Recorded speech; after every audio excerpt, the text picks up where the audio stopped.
আজকের ক্লাসে আমি আপনাদেরকে দেখাবো ক্যানভাসে অ্যানিমেশন আছে সেটা।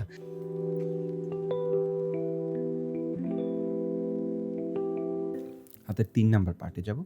৩ নাম্বার পার্টে গিয়ে এখান থেকে এই হাতটাকে ডিলিট করে স্ক্রিন অন করলাম। করে এখন একটা তুলি আঁকবো আর হচ্ছে ব্রাশ আঁকবো।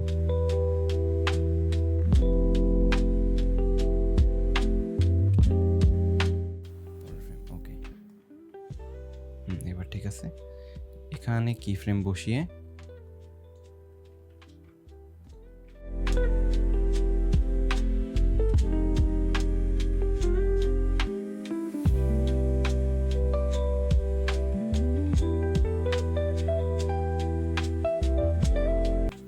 এইটা আমরা একটু SWF মোডে দেখি যে আমাদের পুরো অ্যানিমেশনটা কেমন হলো।